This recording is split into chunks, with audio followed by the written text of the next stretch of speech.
Hello everyone, नमस्कार। मेरा नाम निकित सिंह है एंड मेरी यूपीएससी सीएससी में इस बार रैंक 491 आई है। आई एम होपिंग कि मैं आप सभी को ऑडिबल हूँ। Let me check with the streaming team.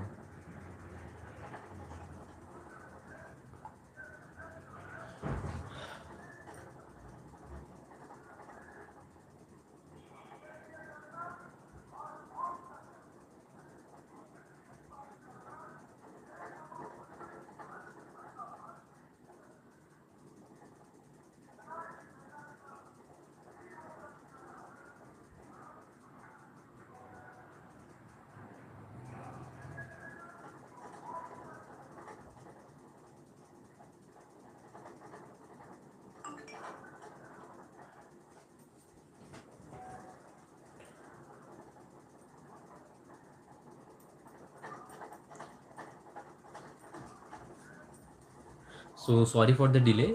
It's actually my first live. So we would be starting with our journey कि कैसा रहा सब कुछ. So starting होती है 2022 से. लाइक मेरे दिमाग में हमेशा से कहीं ना कहीं मैं डिप्लोमेसी की तरफ अट्रैक्टेड रहा हूँ. बट लाइक मुझे पता नहीं था कि कैसे होता है, कौन से एग्ज़ाम्स देनी होती है. सो जब मैंने देखा कि इसके लिए कौन से एग्ज़ाम्स देनी होती है, जब यूट्यूब पे सर्च किया तो मुझे पता चला कि उसके लिए यूपीएससी की एग्ज़ाम देनी पड़ती है. सो उसके थ्रू मुझे पता चला कि यूपीएससी जैसी एक एग्ज़ाम होती है.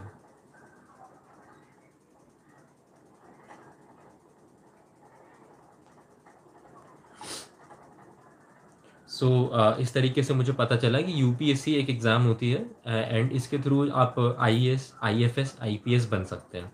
सो ये थी starting journey. A brief background of me. मेरा बर्थ इंदौर में हुआ है. मेरे पेरेंट्स बिहार की सिवान डिस्ट्रिक्ट को बिलोंग करते हैं एंड मेरी स्कूलिंग इंदौर से हुई है एंड मेरा college government arts and commerce college Bhanwar Kuan था, इंदौर से ही. एंड देन उसके बाद मैंने यूपीएससी की जर्नी चालू कर दी. कोर्सेज में मेरी economics, sociology and political science जैसे कोर्सेज थे. So this was a brief introduction about me. Now talking about कि जब रिजल्ट आया तब मैं कहाँ था. तब एक्चुअली मेरा इंटरव्यू लास्ट डे पे था एंड उसमें भी लास्ट स्लॉट था. सो उस दिन लाइक इसलिए मैं दिल्ली में ही रुक गया था, क्योंकि रिजल्ट वैसे भी आखिरी इंटरव्यू के 5 दिन बाद रिजल्ट आ जाता है जनरली. इस बार शायद 6 दिन लगे, बट लाइक मैं तभी वहाँ पे रुक गया था मैं, क्योंकि लाइक मुझे लगा वापस से आना पड़ेगा, उससे अच्छा यहीं रुक जाता हूँ. सो फिर जब रिज़ल्ट आई थिंक 2:30 बजे आया था एंड लाइक मेरे भाई ने मुझे बताया कि नोटिफिकेशन आ गई टेलीग्राम पे. सो लाइक मैंने जल्दी से हनुमान चालीसा पढ़ी और देन मैंने यूपीएससी रिज़ल्ट की पीडीएफ खोल ली. एंड इट वाज लाइक पहले तो मैं स्क्रॉल कर रहा था, बट देन फाइनली मैंने अपना नाम सर्च कर लिया एंड मुझे मेरा नाम मिल गया. स्टार्टिंग में मुझे लगा कि मुझे आईआरएस मिल सकता है, but then like judging by the vacancies and the number of seats and gauging the fact that इस बार 50% एक्स्ट्रा सीट्स थी आईएफएस में. So I am hopeful of getting into my desired service.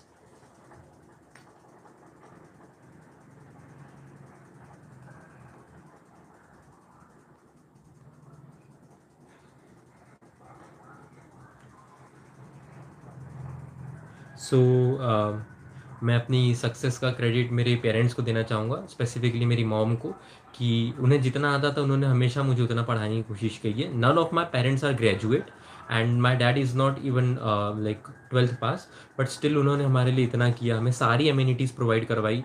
चाहे हम लोग बेस्ट स्कूल्स में मेरे मेरे भाई बहनों का एडमिशन कराया. So I would be forever एवर ग्रेटफुल कि उतनी नॉलेज ना होने के बावजूद मेरे पेरेंट्स ने इतनी ज़्यादा हेल्प करी हम लोग की. सो लाइक मेरी सक्सेस का पूरा क्रेडिट उन लोगों को जाता है. उसके अलावा मेरे फ्रेंड्स, फैमिली जिन्होंने हमेशा मुझे मोटिवेट किया है, मैं उन्हें भी क्रेडिट देना चाहूँगा. मेरी सिस्टर को, मेरे ब्रदर को एंड देन जितने भी लोगों को मैं जानता हूँ, चाहे उन्होंने मेरी छोटी सी हेल्प क्यों ना की हो, बट मैं उनका आभारी रहूँगा. क्योंकि यूपीएससी एक ऐसी जर्नी है जिसमें मोटिवेशन सस्टेन करना बहुत ज़रूरी रहता है. एंड कितनी बार स्टूडेंट जो है वो डिप्रेशन का शिकार हो सकता है अगर वो उसके आसपास अच्छा माहौल ना हो तो, and specifically from the parents. So I am grateful to them.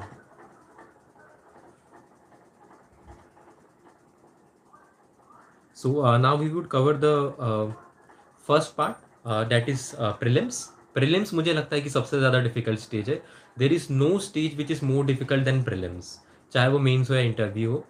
जिन्हें पता नहीं होगा मैं उन्हें पैटर्न बता देता हूँ। प्रीलिम्स में 2 पेपर रहते हैं, GS1 and then CSAT। GS1 में जेनरिक जनरल नॉलेज से क्वेश्चंस आते हैं, history, political science, science, economics, तो ये सब GS1 में कवर्ड रहते हैं। एंड CSAT में मैथ्स, रीजनिंग एंड इंग्लिश रहती है। इंग्लिश रॉ फॉर्म में नहीं आती है, लाइक ग्रामर नहीं पूछते उसमें, उसमें कॉम्प्रहेंशन पूछते हैं। एंड देन लाइक अब उसके बेसिस पे डिसाइड कर सकते हैं कि उसमें क्या पूछा गया है, और उससे रिलेटेड क्वेश्चंस आप देख सकते हैं। इट्स लाइक जो स्कूल में जैसे अनसीन पैसेजेस रहते थे, गद्यांश एंड पद्यांश, वैसा रहता है ये। बट इसमें क्वेश्चंस काफ़ी डिफिकल्ट रहते हैं। इसमें आपको अपनी असम्पशन स्किल्स और रीजनिंग का भी कहीं ना कहीं यूज़ करना पड़ता है। So that was the GS and CSAT pattern. अब पढ़ना कैसे, हम ये डिस्कस कर लेते हैं। स्टार्टिंग करेंगे हम GS1 के पेपर से। उसमें कुछ स्पेसिफिक बुक्स पढ़नी है। उतना ज़्यादा सिलेबस एक तरीके से है भी और नहीं भी है इसलिए क्योंकि कहीं से वो कुछ भी पूछ सकते हैं, और नहीं है इसलिए क्योंकि एक स्टैंडर्ड बुक्स का सेट होता है। आपको वो स्टैंडर्ड बुक्स पढ़नी रहती है। आप स्टैंडर्ड बुक्स पढ़ लेते हैं और अपना स्टैटिक कवर कर लेते हैं, तो आपको करंट अफेयर्स भी अच्छे से समझ में आएंगे। एंड अंदर ही अंदर एक विश्वास रखना होगा कि जो क्वेश्चंस इस बुक से आएंगे वो मैं अच्छे से कर सकता हूँ, और जो इस बुक से नहीं आएंगे वो कोई भी और सॉल्व नहीं कर पाएगा। इतना आपको अपने अंदर जो है कन्विक्शन रखना पड़ेगा। मेरे पिछले फेलियर में एक बात यही रही होगी कि मैं सोर्सेज बहुत ज़्यादा पढ़ता था। तो मेरे जो भी यंग भाई बहन है, मैं उन्हें यही रिकमेंड करूंगा कि आप बुक्स जो है वो स्पेसिफिक रखें। हर चीज़ के पीछे भागने की ज़रूरत नहीं है। आपका गोल है डेप्टी कलेक्टर बनना, SDM बनना, ना कि मटेरियल कलेक्टर बनना। सो आप अपनी सोर्सेज को लिमिटेड रखिए। हर चीज़ की एक बुक पढ़िए। वो बुक कौन सी होंगी? पॉलिटी के लिए लक्ष्मीकांत पढ़िए। हिस्ट्री के लिए मैंने प्रतीक नायक की PDF पढ़ी थी, आप कोई सी भी PDF पढ़ सकते हैं। इकोनॉमिक्स के लिए नोनाल सर की PDF होगी। एंड देन इन्वायरमेंट के लिए PMF IS। ज्योग्राफी के लिए अगेन PMF IS। मैंने PMF IS इसलिए पढ़ी क्योंकि ज्योग्राफी मेरा थोड़ा सा वीक सब्जेक्ट था, तो मैं इसको डिटेल्ड मैनर में पढ़ना चाहता था। बट अगर आपका कोई और रेफरेंस है तो आप उसको वो भी रेफर कर सकते हो।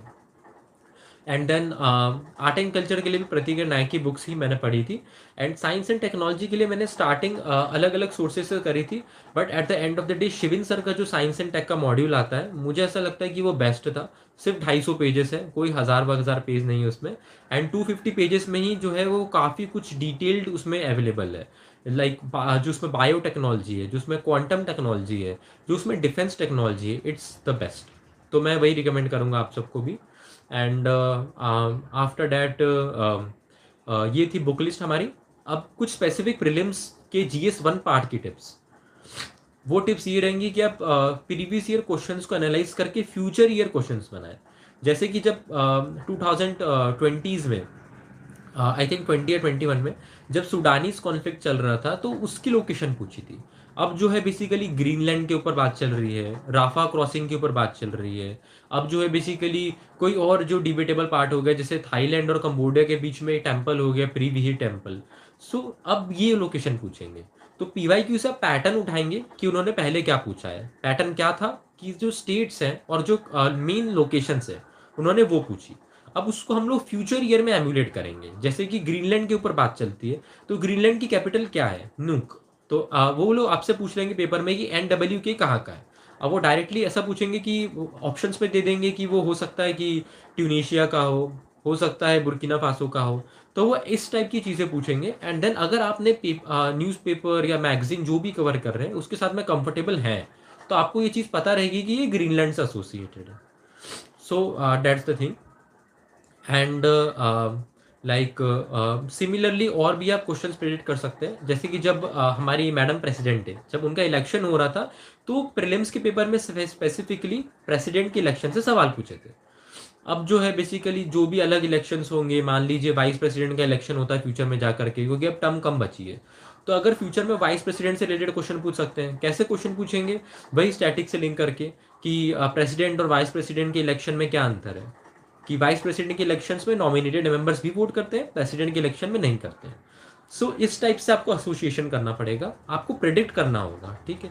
और ये कैसे होगा? ये कोई डिफिकल्ट काम नहीं है, ये काम है इंटरेस्ट का, कि आप कितना इंटरेस्ट ले रहे हैं। आप जो है जो चीज़ें हो रही है अपने आसपास में, आप उसमें इंटरेस्ट ले रहे हैं कि नहीं ले रहे हैं। क्योंकि एक सिविल सर्वेंट का काम ही वही होता है। अगर आप एक डिप्लोमेट है, आप फॉरेन सर्विस ऑफिसर हैं, आप IAS हैं, तो आपके आसपास में क्या चीज़ें हो रही, क्या लोकेशन है, वो आपको पता है। एंड क्या डायनेमिक है आपको ये भी पता है। देन दूसरी चीज़ मैं ये बोलूँगा कि आप अपना एक्यूरेसी रेट डिटरमाइन कीजिए कि कोई कोई इंसान ऐसा रहता है जो 98 क्वेश्चन सॉल्व करते हैं एंड देन वो अच्छे नंबर लाते हैं। On the contrary to that कुछ मेरे ऐसे फ्रेंड्स भी हैं जो सिर्फ 72 क्वेश्चंस करते हैं एंड देन भी सिमिलर नंबर ही लाते हैं 100 110। सो अल्टीमेटली ये डिपेंड करता है कि आपका रेशियो कितना है। मेरे हिसाब से मेरा रेशियो था 92 टू 94, तो मैंने उस हिसाब से मॉक्स में भी मैं वैसा ही पैटर्न अपनाता था और रियल एग्जाम में भी मैं वैसा ही रेशियो रखने की कोशिश करता था, क्योंकि मुझे ऐसा लगता है कि ये मुझे रिच डिविडेंड्स देते हैं। अब अगर मैं 92 से ऊपर जाने की सोचूं कि 99 क्वेश्चन सॉल्व कर लूं, तो फिर मैंने ये एनालाइज मॉक्स के थ्रू किया कि जब मैं 92 में करता हूं यूजुअली एंड जब मैं 98 या 97 करने जाता हूं तो मेरे मार्क्स हल्के से नेगेटिव में चले जाते हैं। तो जो नेट डिविडेंड जो रहता है वो उतना ज़्यादा नहीं रहता है। तो मैं इसलिए यही सजेस्ट करूंगा कि आप अपना अपना निकालिए कि आपको क्या लगता है कि कितने क्वेश्चन आपसे बन रहे हैं। तो फ्रेंकली मेरे लिए जो 90 था वो लकी नंबर था एंड मैं उसी को फॉलो करता था एंड इस बार भी मेरे प्रीलिम्स में 120 मार्क्स आए। And so this was the prelim strategy. And then अगर आपको कोई भी डाउट हो तो हम लाइव सेशन के एंड में उसको कवर कर सकते हैं। अब मैं सी सेट की तरफ शिफ्ट करूंगा। सी सेट के 3 कंपोनेंट्स हैं। पहले बात करेंगे कॉम्प्रहेंशन पे। कॉम्प्रहेंशन जो है आप वो सारे प्रीवियस ईयर क्वेश्चन लगा दीजिए एंड तब आपको पता चल जाएगा कि इसमें क्या पूछ रहे हैं, यूपीएससी के क्या टाइप्स रहते हैं, यूपीएससी क्या पूछता है और यूजुअली कौन से ऑप्शन सही रहते हैं। सो सारे में से सारे तो बहुत कम ही सही रहते हैं, लाइक बहुत ही कम लोग होते हैं जिनके सारे कॉम्प्रहेंशन सही हो जाते हैं। बट आप एक नॉर्मल अंदाज़ा लगा सकते हैं कि अगर 32 कॉम्प्रहेंशन आ रहे हैं तो आप उसमें टारगेट बना के चलिए कि उसमें मेरे 5 गलत हों, ज़्यादा से ज़्यादा, उससे ज़्यादा गलत ना हो। मैं ऐसा इसलिए बोल रहा हूँ क्योंकि मेरा इंग्लिश जो था वो स्ट्रॉन्ग टॉपिक था कॉम्प्रहेंशन से रिलेटेड, और मैथ्स और रीजनिंग में मैं अगर कम नंबर आ भी रहे हैं तो मैं इंग्लिश के थ्रू उसको कॉम्पनसेट करने की कोशिश करता था। सो सी सेट के मैंने किसी भी अटैम्प्ट में पढ़ाई नहीं करी है, पहले और दूसरे दोनों में। सी सेट में मैं खुद ही पढ़ाई करता था, जो प्रीवियस ईयर के जो क्वेश्चंस हैं बस उतने देख लेता था और मुझे लगता था कि इतना देख लूँ तो मैं कंफर्टेबल है, क्योंकि बहुत डिफिकल्ट क्वेश्चंस आप परम्यूटेशन एंड कॉम्बिनेशन जैसे पढ़ने बैठोगे तो वो GS1 फिर हो नहीं पाएगा टाइमली, एंड टाइम पहले ही क्रंच रहता है थोड़ा सा। सो बेटर ये रहेगा कि कॉम्प्रहेंशन पे ज़्यादा से ज़्यादा नंबर लाने की फोकस करें। अब एक मेजर डाउट, क्या कॉम्प्रहेंशन के लिए जो है फ्लुएंट इंग्लिश होना ज़रूरी है? उसका सीधा सीधा जवाब है बिल्कुल भी नहीं। कॉम्प्रहेंशन के लिए हिंदी में भी कॉम्प्रहेंशन देते हैं वो लोग, एंड जो इंग्लिश में भी पार्ट आता है वो काफ़ी ईजी रहता है मेरे हिसाब से। तो आप जो है बेसिकली आप देखिए कि पिछले सालों में क्या पूछा है और सारे सालों के ही कॉम्प्रहेंशन लगा दीजिए, तो आपकी जो मसल मेमोरी बन जाएगी तो आप उसके थ्रू आगे वाले क्वेश्चंस भी सॉल्व कर सकते हैं बहुत ज़्यादा इजीली। सो आप ज़्यादा से ज़्यादा ट्राई कीजिए। कोचिंग के जो रहते हैं आंसर्स या जो कॉम्प्रहेंशन रहते हैं वो यूपीएससी का लेवल कभी मैच नहीं कर पाएंगे। यूपीएससी की खुद की एक सोच है, खुद के एक पैटर्न है, जिसके लिए यूपीएससी की ही कॉम्प्रहेंशन आप कीजिए। सो ये थी कॉम्प्रहेंशन की स्ट्रेटेजी। रीजनिंग में आप जो सिलोजिज्म वगैरह या जो भी छोटे मोटे टॉपिक्स हैं, जैसे कि आ गया A B C इसके बाद क्या है, तो आप इन सब पे फोकस कीजिए। ऐसे आप 2 से 3 टॉपिक आप यूट्यूब पे फ्रीली किसी के भी वीडियोस देख सकते हैं, किसी की क्लासेस लेने की कोई ज़रूरत नहीं है।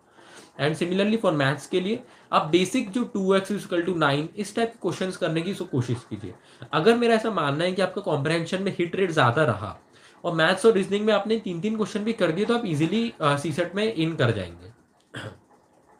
बस मैं यही बोलूँगा कि जो कोचिंग के पेपर्स रहते हैं सी सेट के वो काफ़ी ईजी रहते हैं, या तो वो बहुत ईजी रहेंगे या तो बहुत हार्ड रहेंगे। तो जो फॉरम IAS का पेपर रहता है वो बहुत ईजी रहता है और जो नेक्स्ट IAS का अनुभव रहता है वो टिपिकली हार्ड रहता है। यूपीएससी का पैटर्न वैसा है ही नहीं। इससे अच्छा रहेगा कि आप जो असली पेपर है उसको सॉल्व कीजिए, क्योंकि प्रीलिम्स में भले से कोचिंग वाले थोड़े बहुत एसोसिएशन कर देते हो but CSAT is vastly different from coaching papers. तो आप एक्चुअल ही प्रीफर कीजिए। तो ये थी हमारी प्रीलिम्स की holistic strategy for both GS and CSET।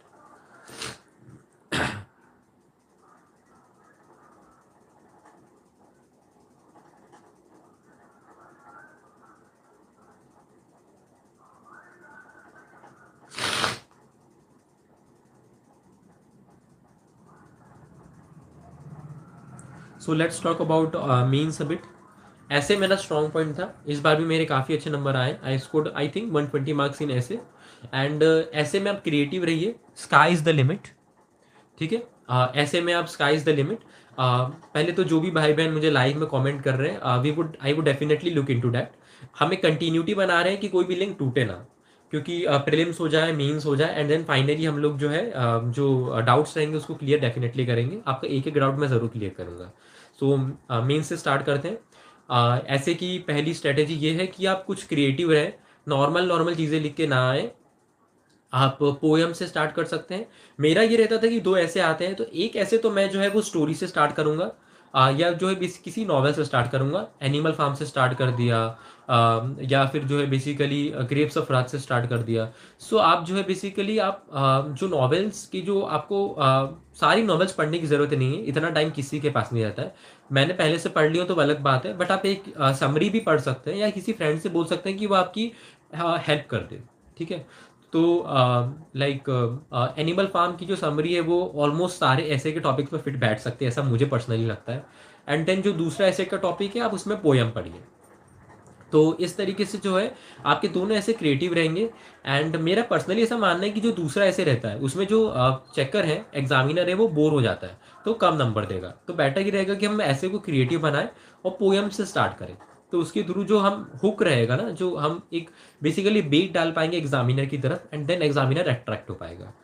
आप दो अप्रोच फॉलो कर सकते हैं ऐसे के लिए पहली है pastel approach, polity, economy, religion, legal, ethics, sociology, political science, international relation, sports, आप ये सब कवर कर लिए। या दूसरा एक्सपेक्ट जो आजकल चला है कि आप डायमेंशंस पे फोकस कीजिए।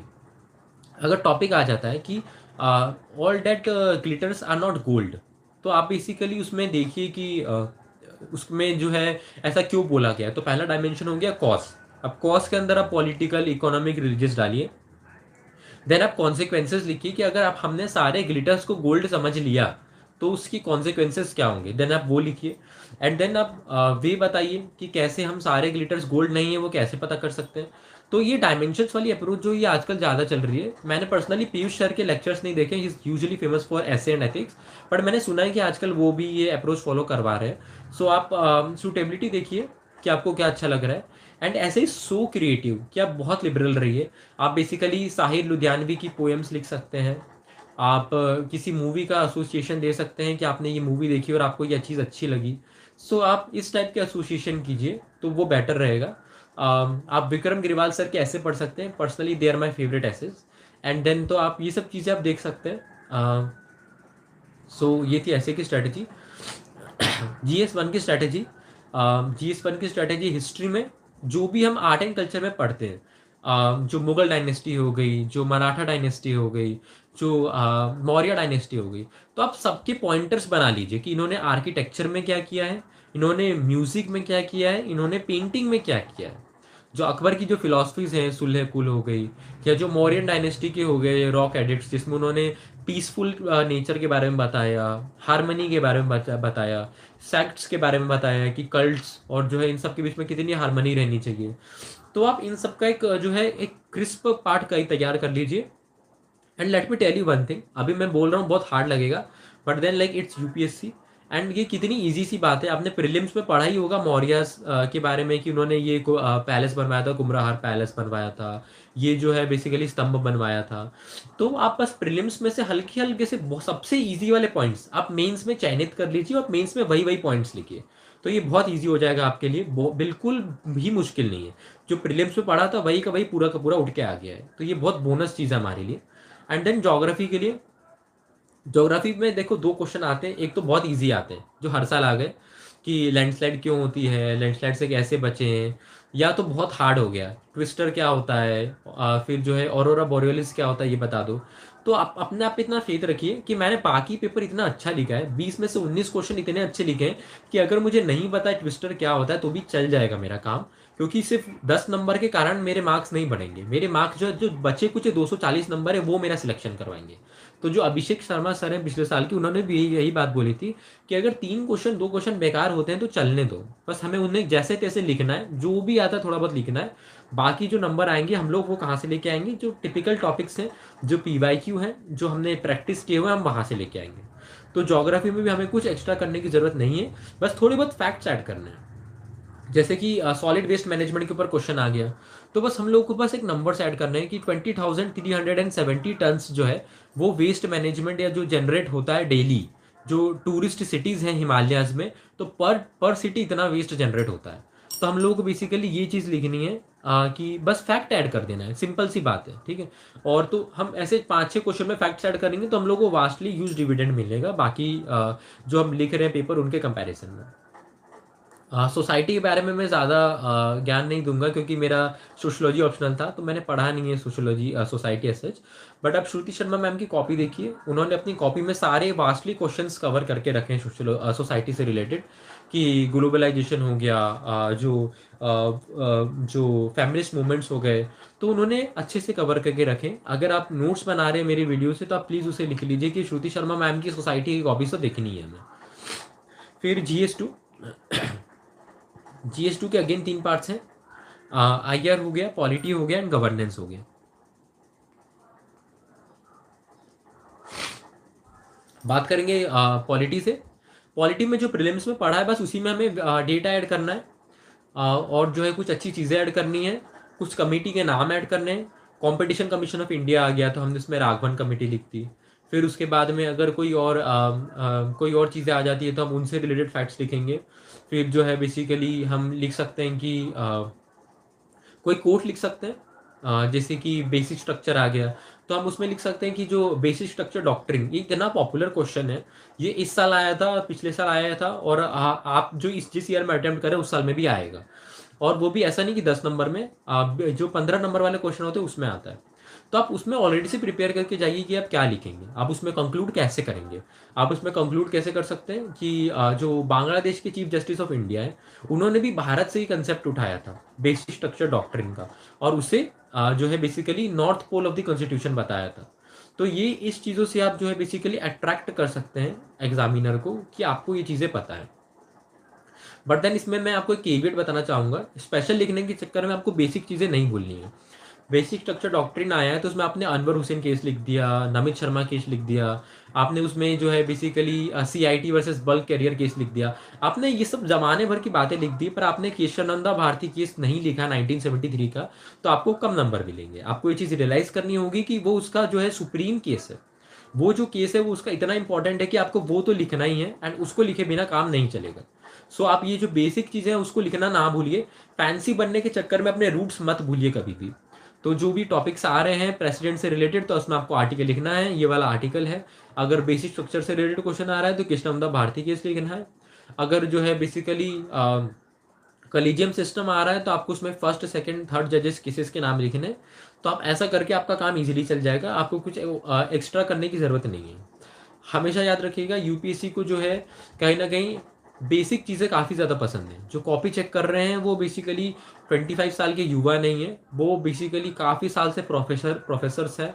उन्होंने हज़ारों आर्टिकल्स लिखे हैं दी हिंदू जैसे पेपर्स में, तो उनको नहीं फ़र्क पड़ता कि आपने कौन सी नीच चीज़ लिख दी है। उन्हें फ़र्क पड़ता है कि जो सबको पता है और जो मेन चीज़ है, जो एसेंस है, आपने वो उसमें डाला है कि नहीं।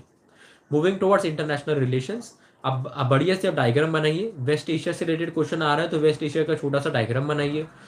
आप अगर जो है इंडिया चाइना कॉन्फ्लिक्ट के पॉइंट्स ऑफ व्यू आ रहे हैं तो आप उसमें बताइए कि ईस्टर्न सेक्टर ये है, वेस्टर्न सेक्टर ये है, मिडिल सेक्टर ये है। आप लिबरली ये सब चीज़ें कीजिए।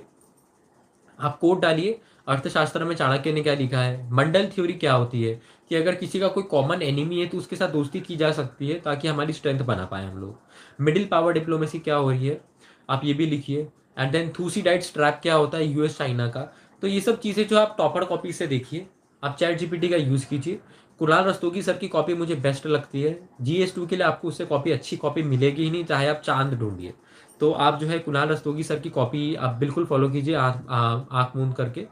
एंड देन लाइक ये थी GS2 की एसेंस।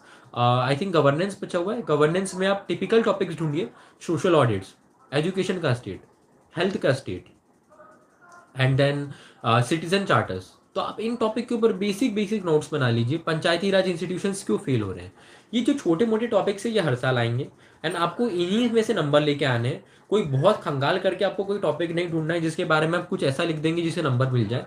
जो बेसिक टॉपिक है सोशल ऑडिट का, सिटीजन चार्टर, आपको उसी में से नंबर लाने हैं। उसी में माइक्रो डायग्राम बनाइए, उसी में कंक्लूड कीजिए कि सिटीजन चार्टर जो है वो पॉलिटिक्स ऑफ प्रॉमिस को पॉलिटिक्स ऑफ परफॉर्मेंस बना देगा, एंड इसीलिए सिटीजन चार्टर के हम लोग को बहुत ज़रूरी है।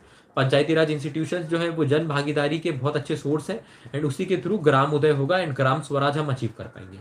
बेसिक बेसिक चीज़ें लिखिए। 73rd अमेंडमेंट एक्ट से PRI आया है, क्या डेटा है, आप डेटा से स्पेशल बना सकते हैं, पर बेसिक पॉइंट्स कभी मत भूलिए। ये थी GS2 की टिप्स।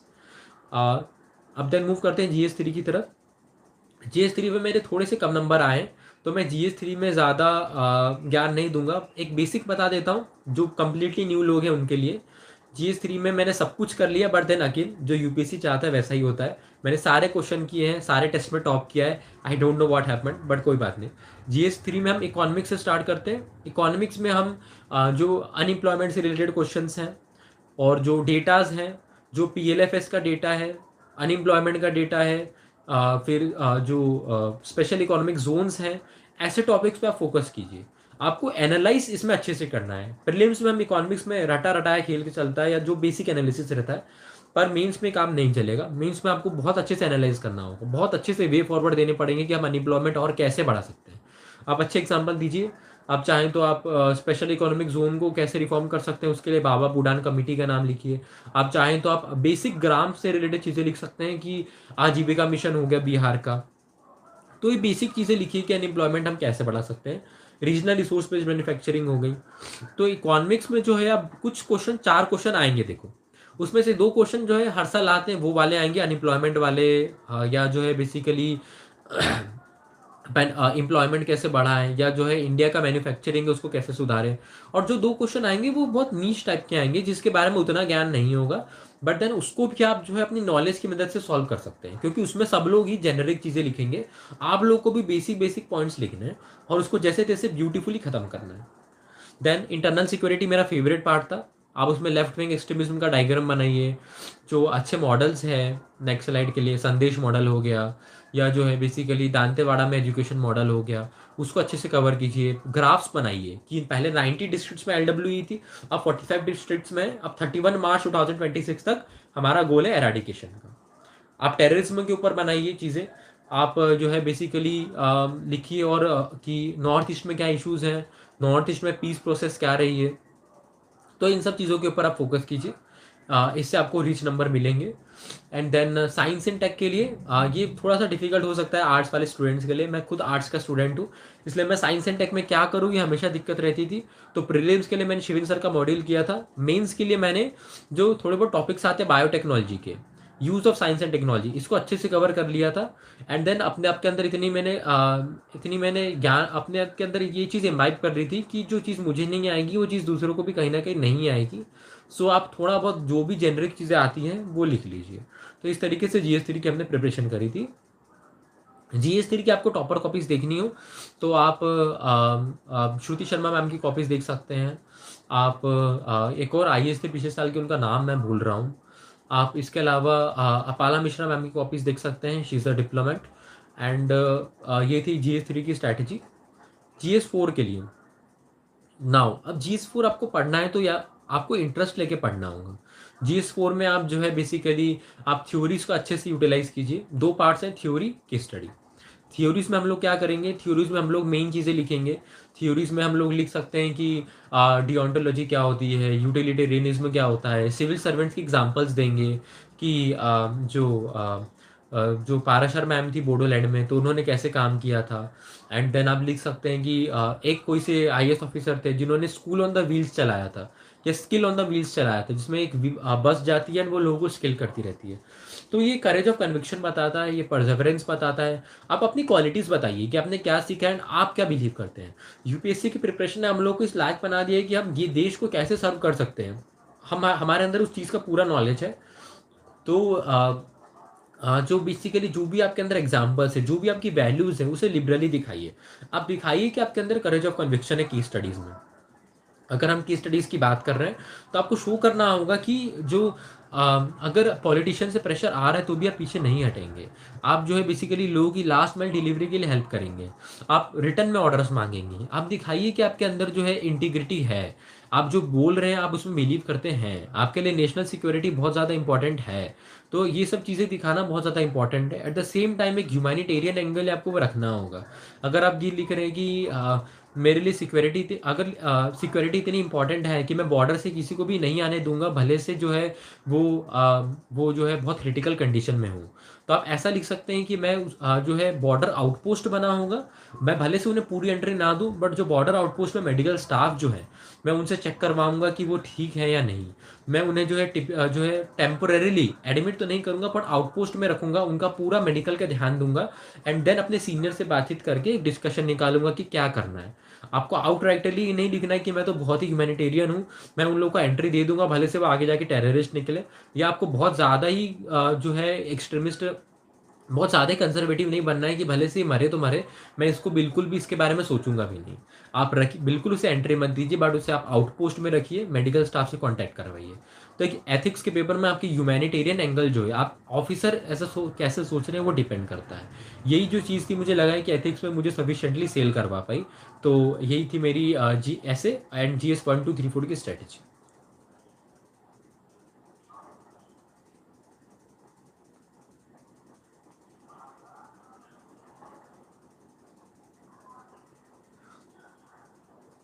नाउ, ऑप्शनल सब्जेक्ट को आप कैसे चूज कर रहे हैं? आप या तो बेसिकली ऐसी चीज देख सकते हैं जो आपने ग्रेजुएशन में पढ़ा हो, या तो ऐसी चीज जिसमें आपको इंटरेस्ट हो। कितने ऐसे लोग हैं जो आईटी बॉम्बे से पढ़े हुए होंगे बट उन्हें डिप्लोमेसी में इंटरेस्ट है, तो वो PSIR प्रेफर करेंगे, ना कि बेसिकली जो CS या मैकेनिकल इंजीनियरिंग या वॉट। मैंने मेरा ऑप्शन इसलिए चूज़ किया क्योंकि मैं सोशोलॉजी से रिलेट करता था। मुझे ऐसा लगता था कि सोसाइटी की प्रॉब्लम्स मुझे हेल्प करेंगी एक बेटर एडमिनिस्ट्रेटर बनने में, बेटर सिविल सर्वेंट बनने में। तो मुझे ऐसा लगता था कि मैं जानना चाहता हूँ कि मेरी सोसाइटी कैसे वर्क करती है। जो फर्स्ट सोसाइटीज़ थी, जो ऑस्ट्रेलियन एबोरिजिन्स थे, एंड अभी की सोसाइटी में क्या सिमिलैरिटीज एंड क्या डिफरेंसेस हैं, मुझे ये चीज़ काफ़ी अट्रैक्टिव करती थी। तो मैंने इसलिए सोशोलॉजी चुना।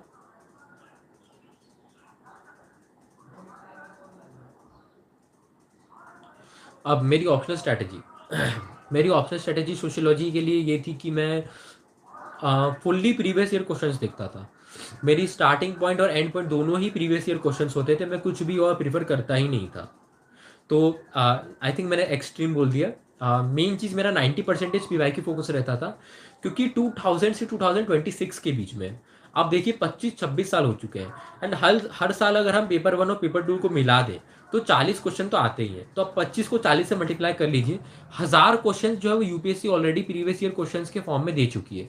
अब इससे ज़्यादा यूपीएससी और क्या पूछेगी? अगर वो पूछ भी रही है, जैसे कि हमारे पेपर में आया था कि डेविड मॉर्गन जो है उसने फैमिली के बारे में क्या बोला है। अब आप कितना भी पढ़ लो, आपने कितनी भी PhD कर ली हो, ये आपको नहीं पता होगा। तो बेटर यही रहेगा कि आप उसको या तो क्वेश्चन में बेसिक चीज़ें लिख दो फैमिली के बारे में, या तो आप उसको छोड़ दो। क्योंकि मार्क्स 19 में से एक क्वेश्चन से नहीं आते हैं, ये 19 में से 18 क्वेश्चन से आएंगे। तो मेन चीज़ यही रहेंगी कि आप PYQ पढ़िए। मैंने पर्सनली कंप्लीटली इंटरनेट पे रिलाई करा था, बट अगर आप एक बुक पढ़ना चाहते हैं तो आप नितिन सांगवान पढ़ सकते हैं, या आप विकास रंजन सर की बुक्स पढ़ सकते हैं, या आप लेवल अप IAS के मॉड्यूल पढ़ सकते हैं। मैंने पर्सनली फुल्ली इंटरनेट पे रिलाई करा था, इग्नू की बुक्स देखी थी, सोशोलॉजिस्ट की बुक्स पढ़ी थी। तो ये था बेसिकली मेरा point of view source sociology के लिए। सोशियोलॉजी आप पढ़ सकते हैं, क्योंकि अगर आपने कुछ भाई बहन होंगे जिन्होंने अभी तक मन ही नहीं बनाया होगा कौन सा पढ़ना है ऑप्शनल, तो सोशियोलॉजी बहुत छोटा ऑप्शनल है। कभी कभार बोरिंग लग सकता है बट इंटरेस्टिंग भी है। उसके अलावा PSIR एक काफ़ी अच्छा ऑप्शनल है। आप इंटरनेशनल रिलेशंस पढ़ रहे हैं, पॉलिटिकल साइंस पढ़ रहे हैं, तो उससे GS 2 में भी हेल्प मिल जाएगी। सो आप दोनों में से कुछ भी आप प्रेफर कर सकते हैं। बुक लिस्ट में ऑलरेडी बता चुका हूँ।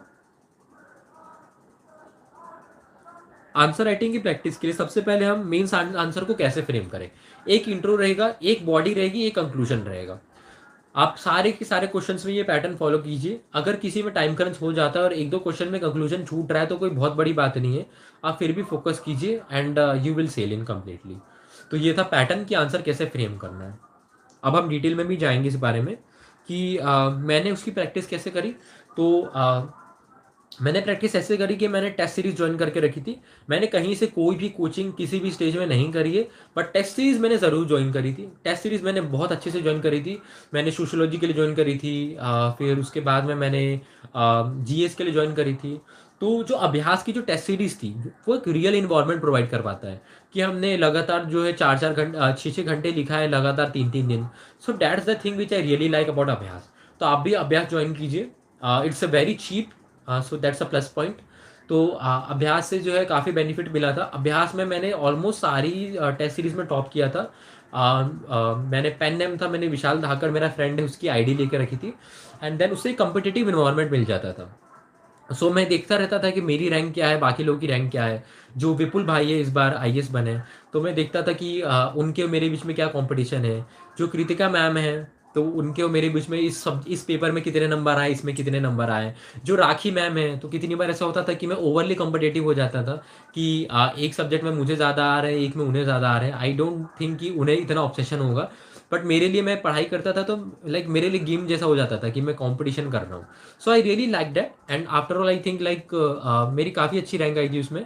सो that really acted as a reward for me. But at the same time आपको ज़्यादा भी दिल पे नहीं ले लेना है, क्योंकि एक पेपर में मेरे बहुत कम आ गए थे सोशियोलॉजी में, अभ्यास में। एंड देन बट जब मैंने ट्रियम्फ आईएएस में कॉपी चेक वही कॉपी दी थी, तो उसमें मेरे बहुत अच्छे नंबर आए थे। तो इतना भी ऑब्सेस नहीं होना है। बट हाँ, आप एक बेंचमार्क बना सकते हैं कि मैं मुझे जो है टेस्ट सीरीज में टॉप करना ही करना है। आप धीरे धीरे सुधारिए। ये चीज़ हो गई टेस्ट सीरीज की। दूसरी चीज़ हो गई, टेस्ट के अलावा भी आपको डेली आंसर राइटिंग करनी पड़ेगी। टेस्ट सीरीज तो आप कब उस टाइम पे दोगे ना जब आपने आंसर राइटिंग कर ली है। जब आप बेसिक आंसर्स बना रहे हैं, तब आप उसके लिए आप जो है चैट जीपीटी का यूज़ कीजिए। मैं सारी टॉपर कॉपीज खंगाल ली थी। मैं आपको एक चीज़ बताता हूँ। जो आदित्य श्रीवास्तव सर है रैंक 1, जो अनिमेश सर है रैंक 2, एंड जो सृष्टि मैम है रैंक 5। तो इन तीनों ने एक ही टेस्ट सीरीज लिखी हुई थी अभ्यास की। एंड वही टेस्ट सीरीज जो है वो मैं भी लिखता था। भले से उन्होंने पिछले साल में लिखी हो, बट वो मैं घर पे बैठ के लिखता था। एंड चैट जीपीटी को दे देता था कि आप चैट जीपीटी अब तुम रैंक करो कि हम चारों में से किसका रैंक, किसका जो है अच्छा है, किसने आंसर ज़्यादा अच्छे से लिखा है, आदित्य सर ने, अनिमेश सर ने, सृष्टि मैम ने, या निखित सिंह राजपूत ने। तो कितनी बार ऐसा होता था कि स्टार्टिंग में मैं बहुत डीमोटिवेट हो जाता था, क्योंकि चैट जीपीटी कंसिस्टेंटली मुझे चौथे नंबर पे रख रहा था, तीसरे नंबर पे रख रहा था। But with the course of time मैंने अपने आप को इतना सुधारा कि फाइनली चैट जीपीटी भी मुझे कितनी बार रैंक 1 पे रख देता था कि मेरे जो है इन रैंकर से ज़्यादा अच्छी कॉपी है। सो यही चीज़ें चलती रहती थी। एंड लाइक एक कॉम्पिटेटिव गेम जैसा इन्वायरमेंट मिल जाता था, and I literally loved it. तो मैंने ये वाला जो गेम है, ये मैंने काफ़ी टॉपर्स के साथ में खेला था। कुणाल रस्तोगी सर, जिनकी जीएस 2 की कॉपी बेस्ट है, तो मैं उन्हें बहुत कम बार ही हरा पाया हूँ। बट स्टिल लाइक उसको चेस करने में मज़ा आता था कि वो क्या कर रहे हैं, मैं कहाँ पीछे रह रहा हूँ। तो उसको चैट जीपीटी मुझे जब बताता था ना, तो एक बहुत रश टाइप का मिलता है। तो किसकी कॉपी अच्छी होगी, तो ये हमेशा एक रश रहता था जो मुझे बहुत इंटरटेनिंग लगता था। फाइनली मैंने घर पे बैठे बैठे ही मैंने साथ साथ जो है हर जीएस के टेस्ट लिखे हैं। सो ओवरऑल मिला करके मैंने कम से कम 50 से 60 फुल टेस्ट लिखे होंगे। एंड देन मेरा जो सोशियोलॉजी का जो फाइनल टेस्ट था, वो मैंने कंपेयर किया था मेधा मैम के साथ में, rank 13। And like chat GPT को मैंने पूरी की पूरी कॉपी हम दोनों की दे दी थी। And it was very good कि चैट जीपीटी ने हम लोगों को मुझे एनालाइज करवाया कि इस आंसर में मैं अच्छा हूँ, इस आंसर में मैं और अच्छा कर सकता हूँ, इस आंसर में मुझे मेधा मैम की सिंप्लिसिटी को इनकॉर्पोरेट करना है कि उन्होंने कैसे चीज़ें करी हुई हैं। तो ये चीज़ें मुझे बहुत अच्छी लगती थी। तो आप अगर मोबाइल का यूज़ कर ही रहे हैं, तो आप ऐसे कॉम्पिटिशन्स में यूज़ कीजिए।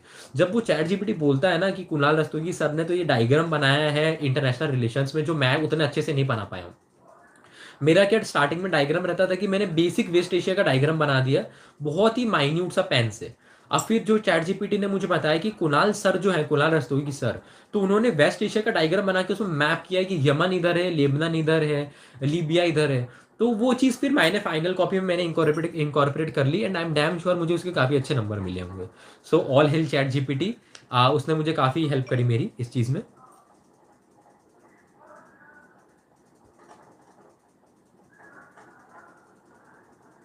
आंसर राइटिंग में डायग्राम कैसे बनाए, अभी ये मेन चीज़ मैंने कवर कर ली है। ये तो मैंने खैर पॉलिटी की बात करी थी। जीएस 3 में भी अब डायग्राम बनाए। एल का लेफ्ट विंग का आया है अगर अच्छे से, तो आपको लेफ्ट विंग का डायग्राम बनाना होगा। सिमिलरली अगर और चीज़ें भी आ रही हैं, तो आप हर चीज़ों का डायग्राम बनाइए। जीएस 4 में डायग्राम बनाइए। नॉर्मली मैं देखता हूँ कि लोग स्टेक होल्डर का बस एक नॉर्मली सर्कल बना देते हैं, उसके आसपास जो है सन जैसे रेज बना देते हैं। तो मुझे वो बहुत ही बेकार लगता है। मैं ट्रायंगल बना रहा हूँ, पेंटागन बना रहा हूँ, या मेरा खुद का एक पर्सनल डायग्राम रहता था। सर्कल हो गया, सर्कल के आधे पार्ट में जो अच्छे लोग हैं स्टेक होल्डर्स, मैंने उनका बना दिया। और स्टेक होल्डर्स की दूसरी साइड में जो बुरे लोग हैं, जो मुझे फोर्स करेंगे मैं गलत काम करूँ, तो मैं उन लोगों का डायग्राम बना दिया। तो आप क्रिएटिव रहिए इस चीज़ में। तो ये चीज़ें जो है आपको नंबर दिलाएंगी। जीएस 1 में आप बेसिकली लिबरली आप बनाइए कि ज्योग्राफी में जो कुछ भी चीज़ें हो रही हैं, फिनोमेना हो रहा है, ट्रोपोस्फियर, तो आप हर चीज़ का डायग्राम बनाइए।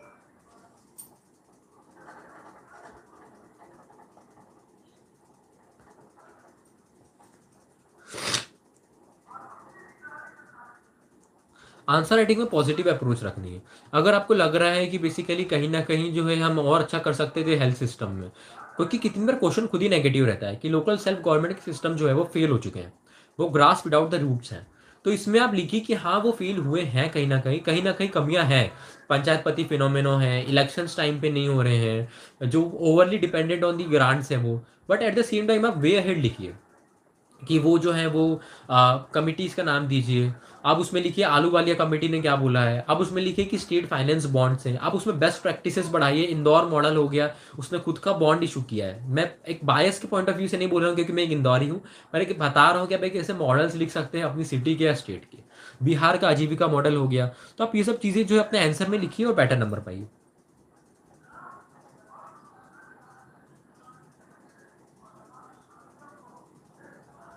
अगर आपको प्रीलिम्स मेंस और इंटरव्यू में किसी क्वेश्चन का आंसर ना आता हो, तो अगर आप बेसिक चीज़ें पता हो, अगर आपको एक दो पॉइंट ही पता हो, तो आप उसको लास्ट में अटेम्प्ट कीजिए और जैसे तैसे उसको लिख दीजिए।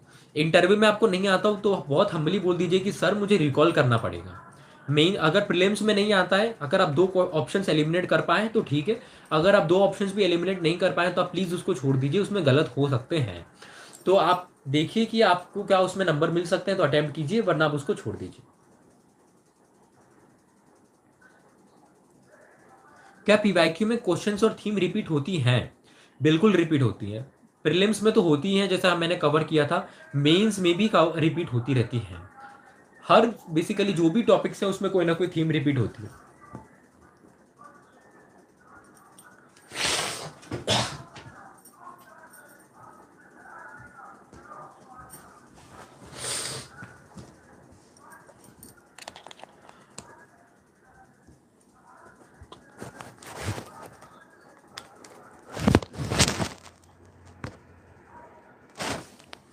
सॉरी फॉर द डिसरप्शन, मैं मेरा मोबाइल चार्ज पे लगा रहा था, सो उसके कारण इशू हो गया होगा।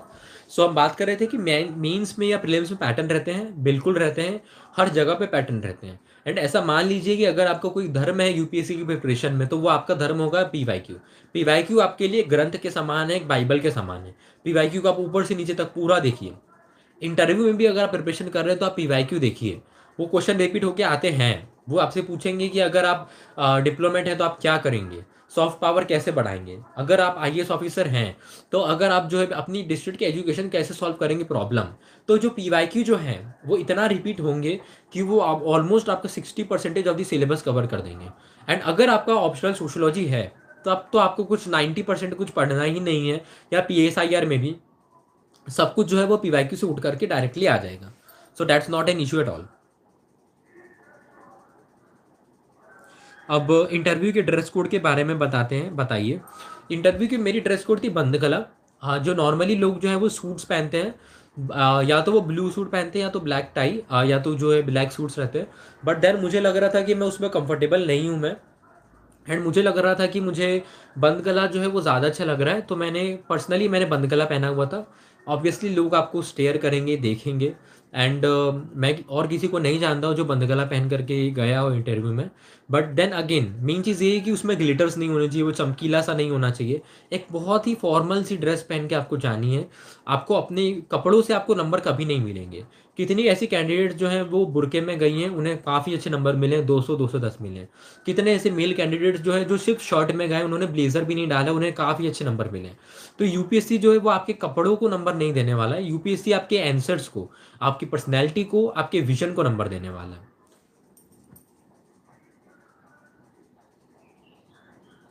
मेरा इंटरव्यू जो था वो राज शुक्ला सर का था। एंड उसमें एक मैम थी, चार सर थे। एंड देन उन्होंने बहुत क्वेश्चंस बेसिक से पूछे और कॉम्प्लेक्स भी पूछे कि मैंने आईएफएस को पहले नंबर पे क्यों डाला है। फिर डिप्लोमेसी से रिलेटेड क्वेश्चंस पूछे, कि पहले तो इंडो पाक, इंडो चाइना जो नॉर्मल क्वेश्चंस हैं जो हल किए जा सकते हैं। धीरे धीरे लेवल बढ़ा, सऊदी अरेबिया और जो यूएई है उसके बीच में क्या कॉन्फ्लिक्ट चल रहा है, कहाँ कहाँ पे सऊदी अरेबिया और यूएई के बीच में कॉन्फ्लिक्ट चल रहा है, क्या सूडान में कोई कॉन्फ्लिक्ट है, इजिप्ट में उनकी क्या पोजीशंस हैं, फिर सऊदी अरेबिया और यूएई लेबनान में कहाँ कहाँ पे डिफर कर रहे हैं, और उनकी यमन में जो जो उनके डिफरेंसेस जो काफ़ी ज़्यादा बढ़ गए थे। तो हर चीज़ उन्होंने पूछी। फिर उन्होंने पूछा कि अर्थशास्त्र से मैं क्या जो है वो लेसन्स लेता हूँ एज अ डिप्लोमेट। फिर उन्होंने पूछा कि जो मेरी बुक जो मैंने लिखी है काउंसिल ऑफ द बीस्ट, तो वो किस बारे में है, एंड मेरी बुक में क्या मैंने लिखा है, मैंने इंस्टीट्यूशनल आर्किटेक्चर से कैसे कंपेयर किया है, मेरी बुक को जो है कितने लोगों ने पढ़ा है, मेरी बुक का मैं पार्ट टू लाने वाला हूँ। फिर उन्होंने मेरे से पूछा कि जो मेरी जो वेबसाइट है गिरीसोसाइटी.विबली.com, तो वो किस वर्क में किस फील्ड में काम करती है। देन उन्होंने लीगल डायमेंशन पूछा कि क्या कौन सा लॉ है, तो मैंने बताया कि मेंटेनेंस ऑफ पेरेंट्स एक्ट 2007 है। देन उन्होंने डिटेल में चीज़ें पूछी। कितनी बार ऐसा भी हो सकता है कि वो ऐसी ऐसी चीज़ें पूछेंगे जो आपको पता ही ना हो या आपने सुनी ही ना हो।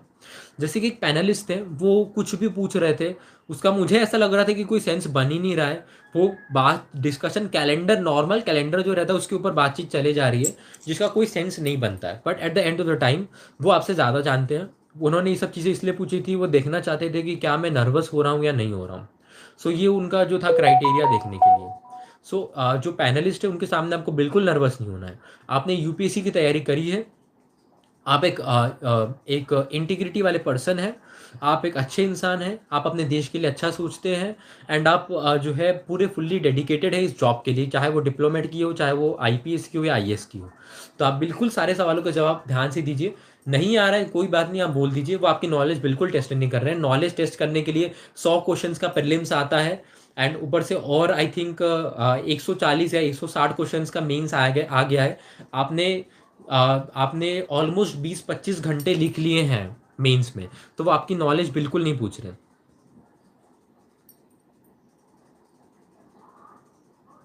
डैफ में आपके बारे में जो भी चीज़ें वर्क एक्सपीरियंस हो गया, आप उसको ध्यान से लिखिए। मैं पहले साउंड हीलर था, साउंड हीलर के बाद ब्रेथ वर्क कोच था, एंड देन ट्रैवल ऑफिसर। तो ये जो भी चीज़ें हैं ये मैंने लिख दी थी उसमें। उससे रिलेटेड क्वेश्चंस पूछ सकते हैं। मैंने मेरी लास्ट जॉब का ही वर्णन किया था, पहले वाली जॉब्स को मैंने, क्योंकि वो फ्रीलांसिंग टाइप की थी तो मैंने नहीं लिखी थी। तो आप भी जो आपकी जॉब्स हैं उसको अच्छे से प्रिपेयर कर लीजिए। हॉबीज़ में आपको क्या चीज़ें अच्छी लगती हैं, क्या आपको रीडिंग पसंद है, क्या आपको राइटिंग पसंद है। एंड अगर आप बोल रहे हैं कि आपको कुछ भी पसंद नहीं है, तो कुछ तो पसंद होगा। आपको कम से कम बूढ़े लोगों से बात करना तो पसंद होगा, जो आपके ग्रैंड डैड हैं या ग्रैंड पेरेंट्स या ग्रैंड मॉम्स हैं। तो आप वो भी चीज़ें लिख सकते हैं। अगर आपको कुछ और नहीं पसंद है तो आपको शाम को जो चीज़ें देखना पसंद होंगी, आपको एनिमल्स को ऑब्जर्व करना पसंद होगा कि जो है बेसिकली डॉग्स कैसे मूव कर रहे हैं, कैट्स कैसे, उनका मूवमेंट क्या है, उनके बीच में क्या डिफरेंसेस हैं। तो आपकी जो भी चीज़ें हैं वो फैंसी होने की ज़रूरत नहीं है। आपकी जो भी चीज़ें आप उसको ऑनेस्टली लिख दीजिए, वो क्वेश्चन वो लोग खुद बना लेंगे। अगर आपने लिखा है कि आपको डॉग्स को ऑब्जर्व करना पसंद है, तो वो आपसे स्ट्रे डॉग इशू के बारे में पूछ लेंगे, वो लोग आपसे यूथेनेशिया के बारे में पूछ लेंगे, वो कुछ भी पूछ लेंगे, आप उसकी चिंता मत कीजिए।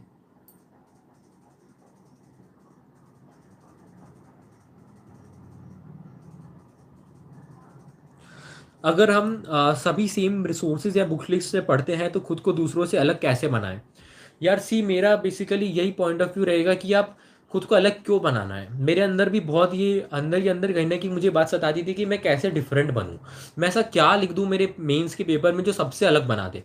पर भाई या बहन, आपको कुछ भी अलग नहीं लिखना है। आपको जो चीज़ें जो दी गई हैं आप चुपचाप वही लिखिए तो बेटर रहेंगी। क्योंकि जो मैंने पहले ये बात रिपीट कर चुका हूँ, प्रोफेसर्स आपकी कॉपी चेक कर रहे हैं, तो आप जो वो चीज़ पढ़ते हुए आए वो लोग उनको वही चीज़ें चाहिए। तो आप कुछ भी फैंसी सा मत लिखिए। हाँ, अगर कोई फैक्ट है तो आप लिखिए। अगर आपको रिप्रेजेंटेशन लगता है कि इस चीज़ को मैं ग्राफ से बेटर बना दूं, तो मैं आप ग्राफ बनाइए। पर कुछ भी बेफालतू की चीज़ें नहीं लिखनी है जो बहुत कम लोगों ने पढ़ी हुई हो। मैं तो ये बोलता हूँ कि जैसे मुझे फर्स्ट जजेस केस, सेकंड जजेस केस, थर्ड जजेस केस, फोर्थ जजेस केस, इनके मुझे सबके अगर नाम भी पता है तो वो मत लिखिए आप। उनको कोई इंटरेस्ट नहीं है आपकी इतनी डीप नीच नॉलेज जानने में। आप लिखिए कि फर्स्ट जजेस केस में क्या हुआ था, सेकंड में क्या हुआ था, थर्ड में क्या हुआ था, फोर्थ में क्या हुआ था, नेशनल जुडिशियल अपॉइंटमेंट कमीशन का एबॉलिशन हुआ था। बस चुपचाप वो लिखिए और हटिए वहां से। ठीक है, आप कंक्लूजन लिखिए अच्छे से, पेज अच्छे से भरिए, डेट सेट। आप उनको कोई फैंसी चीज चाहिए ही नहीं। फैंसी चीजों के चक्कर में हम बाकी आंसर ही कितनी बार पूरे के पूरे छूट जाते हैं। तो आप फैंसी चीजों को अवॉइड कीजिए, बेसिक पे जो है आप चलिए।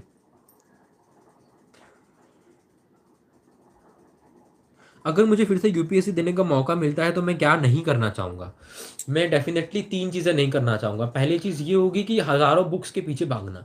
एक पॉइंट पे मैं 10 बुक के पीछे भागता था, and like that was so disappointing for me कि मैं ऐसा क्यों कर रहा हूँ। एक बुक का रिवीजन अगर जब तक मैंने 10 बार नहीं किया है तो दूसरी बुक खुलनी भी नहीं चाहिए। सेकेंड चीज़ ये होगी कि टाइमली आंसर राइटिंग ना करना, वेट करना आंसर राइटिंग का, कि मैं पूरा ज्ञान भर लूंगा, मैं रावण के पास जितना ज्ञान था मैं उतना ज्ञान अपने पास ले आऊंगा, फिर जाके मेरा पहला आंसर लिखूंगा। That's not how the world works and certainly that's not how the UPSC works. आप कोई चीज़ ला रहे हैं, उसमें कमियां होंगी, आप उसको सुधारेंगे।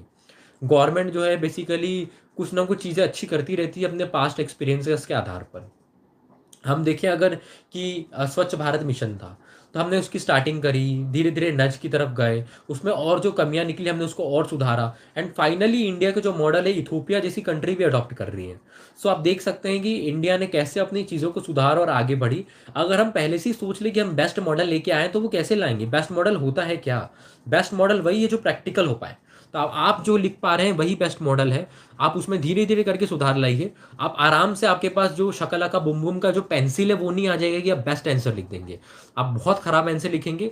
चैट जीपीटी आपको सुनाएगा कि आपने जो है कंक्लूजन बहुत यूजुअल से लिखा, आपके इसमें डेटा नहीं है। आप फिर वो चीज़ समझेंगे और नेक्स्ट टाइम से उन चीज़ों को बेटर करेंगे। तो यही जो है जिंदगी जो है वो सीखने से ही बनती है। कोई भी सब कुछ सीख करके नहीं आता। सो आप सीखिए एंड देन इस चीज़ को अवॉइड कीजिए कि मैं बहुत बाद में आंसर राइटिंग करूँगा।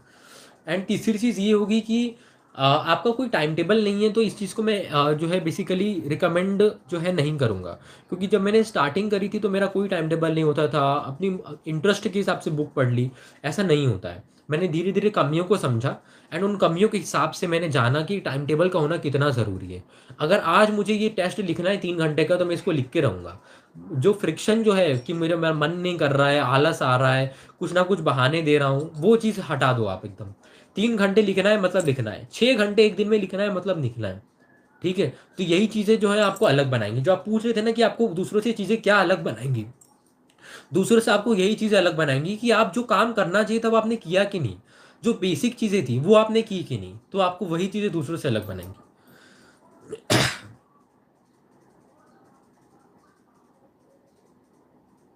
यूपीएससी के लिए गवर्नमेंट की कौन सी वेबसाइट्स यूज़फुल हैं? इंटरनेशनल रिलेशंस के लिए आप विदेश मंत्रालय की वेबसाइट्स ढूंढिए। उसमें क्या क्या इवेंट्स हो रहे हैं, क्या क्या चीज़ें हो रही हैं, क्या क्या ब्रीफ्स हैं, आप वो देखिए। नीति आयोग की वेबसाइट्स देखिए। पर ध्यान रखिए कि जो गवर्नमेंट की वेबसाइट्स होती हैं वो स्टूडेंट के लिए नहीं बनी है, वो कॉमन सिटीजन के लिए बनी है। तो वो काफ़ी बहुत बल्कि हो सकती हैं। नीति आयोग का जो डॉक्यूमेंट होगा वो हो सकता है वो 2000 पेज का हो। तो आप क्या अपनी लक्ष्मीकांत पढ़ करके आपके प्रीलिम्स के अते पते नहीं है तो आप क्या वो 2000 पेज के डॉक्यूमेंट को पढ़ोगे क्या? नहीं पढ़ोगे ना। आप उसकी समरी निकालो, इनसाइट आईएएस दे देगा, आईएएस बाबा दे देगा, कोई भी वेबसाइट दे देगा, नहीं देगा तो चैट जीपीटी तो दे ही देगा। तो आप उसमें से आप समरी निकालिए एंड जब सारी चीज़ें हो जाए तो वैल्यू एडिशन में इनको इनकॉर्पोरेट कीजिए, ना कि आपने स्टार्टिंग ही उन सब चीज़ों से कर दी। सिलेबस समझ नहीं आता क्या करें? एथिक्स का सिलेबस, ज्योग्राफी का सिलेबस मेरे लिए भी कॉम्प्लेक्स था। आपको कुछ करने की ज़रूरत नहीं है। आप एक वर्ड उठाइए, उसके बारे में थोड़ा बहुत अध्ययन कीजिए और समझ लीजिए कि इतना आज के लिए काफ़ी है। फिर 5 दिन बाद वापस आइए, उसके बारे में और डीप स्टडी कीजिए एंड इस तरीके से धीरे धीरे अपना नॉलेज बेस बढ़ाइए। सिलेबस में ऐसा क्या है जो समझ में नहीं आएगा? सिर्फ geography and science and tech ही ऐसा है जो आपको समझ में नहीं आएगा। क्योंकि पॉलिटी में जो आपसे पूछ रहे हैं वो चीज़ें कि जो है एमएलए कैसे इलेक्ट होता है, एमपी का इलेक्शन का प्रोसीजर क्या है, तो आप उसके लिए अब यूट्यूब पे फ्रीली वीडियोस देख सकते हैं। आजकल इतना कंटेंट है, सिद्धार्थ सर जो है वो फ्री में वीडियोस डालते हैं। तो आप यही सब फ्री वीडियोस देख देख के अपना काम चलाइए। मैंने सोशियोलॉजी पूरी की पूरी फ्री में पढ़ी है यूट्यूब पे, कहीं से मैंने कोई कोर्स नहीं किया है, ना सोशियोलॉजी का, ना जीएस का, ना प्रीलिम्स का। मैंने कहीं से कोई भी कोर्स नहीं किया है। तो आप बस यूट्यूब पे सर्च कीजिए एंड अगर यूट्यूब पे ऐसी भाषा बोली जा रही है जो आपको समझ में नहीं आ रही है तो आप चैट जीपीटी से पूछिए। आप चैट जीपीटी से पूछ रहे हैं तो आपको चैट जीपीटी भी इतना कॉम्प्लेक्स बता रहा है और आपको समझ में नहीं आ रहा है, तो आप चैट जीपीटी से बोलिए कि हे चैट जीपीटी, मैं 10 साल का एक बच्चा हूँ, एक बालक हूँ, मुझे इस कॉन्सेप्ट समझ में नहीं आया। मुझे नहीं समझ में आया कि जियो स्टेशनरी सैटेलाइट और जियो सिंक्रोनस सैटेलाइट में क्या डिफरेंस है। क्या आप मुझे ऐसे समझा सकते हैं कि मैं एक 10 साल का बच्चा या बच्ची हूँ? तो चैट जीपीटी आपकी हेल्प कर देगा एंड आपको इतना कंसाइज और इतना सिंपली समझा देगा कि आपको कुछ और पढ़ने की कभी ज़रूरत नहीं पड़ेगी।